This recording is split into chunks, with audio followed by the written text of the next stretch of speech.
In this video, I'm going to share my experience working at H&R Block. Before I got an enrolled agent credential and before I opened my own tax firm, I worked for a tax season at H&R Block. So I'll tell you about the hiring process and also the good and bad of working there. I decided that I wanted to get into the tax business, but I have no formal background in accounting or taxes. My business experience had mostly been in real estate brokerage and owning an escrow company.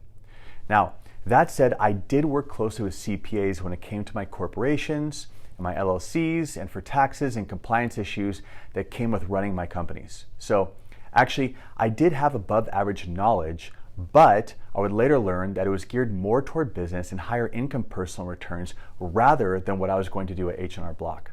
My brother-in-law is an accountant and he once worked a tax season at H&R Block, so he suggested that I do a season there just to round out my knowledge. Now, I'm not naive to the reputation. During and after the time I worked there, I regularly see a lot of tax pros disparage H&R Block and use it as an example of a low-end tax prep experience. I think that while there may be a shred of truth, it's largely unwarranted. Just as you can have a radically different dining experience with two different servers at the same restaurant, you can also have a very different experience depending on who prepares your taxes at an H&R Block. I'll also say that many tax professionals critical of H&R Block don't have the temperament to endure the barrage of people coming in for tax help, especially the wackos, and plenty of those come in, but more of that in a bit. The process began when I applied online. I did 2 phone interviews and was ultimately hired as a first-year tax preparer. The pay was $20 per hour, and then it was reduced to $16 an hour during training periods.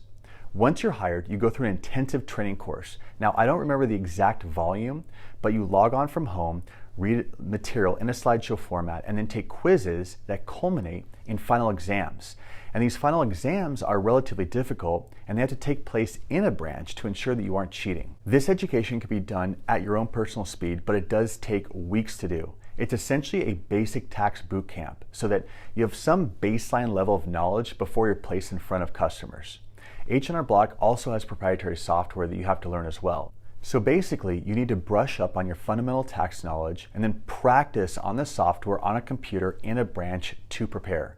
Now, aside from this preparation, the office location you work in is going to play a major factor on what your tax season looks like. My brother-in-law, for example, worked in an entirely different location in a different region, and he said the customers were straightforward and overall the experience was uneventful, actually kind of boring. That was definitely not my experience. This is why I think the location you work in plays a serious factor. The people nearby your location are the ones that are coming in, and I'm talking about everyone nearby. If there are bums nearby, they're likely to wander in at some point during the tax season. And this actually brings me to one of the biggest factors that someone working at H&R Block must consider, and that is exposure. Specifically, the nonstop stream of every walk of life with every type of backstory being funneled right to you at your desk. Now, ordinarily, I don't mind. I worked for years at restaurants, so I'm used to a steady stream of strangers sitting in front of me, but also I'm bringing them food, not doing their taxes. Now, in my main office where I was assigned, I had a cubicle workstation, which was totally adequate for my needs, but only had the barest essentials. Then there was a front desk person who's only marginally helpful. And this person begins to schedule appointments for you back to back, usually 1 hour for an appointment. These people are then ushered to your desk where you make an introduction and sort through their paperwork. Now, in a perfect world, a taxpayer would have all their paperwork, let's say a W-2 and a 1098 and a 1099, and then you prepare their return and wrap it up within an hour. Lower volume, but more comprehensive tax work. But I know that many tax prep businesses are essentially 1040 mills and are able to do quite well cranking out a high volume of simple returns, but that's just not my thing. The top producer in my main office, because I worked in 2, could teach a masterclass in high volume output. But time wasn't the only pressure. It was also that a random stranger you just met is silently staring at you while you work on their tax return. Sure, you can make small talk and build rapport, but there are periods of data entry where you're trying to concentrate and someone is just staring at you or distracting you somehow. Now, you do meet some great people, but you also meet some wackos. Some people start out normal and then say something absolutely insane, and then you realize you'll need to do your best to keep the conversation based in reality. and that is probably my least favorite aspect. It doesn't matter how much you want to escape an appointment, you're stuck there with this person.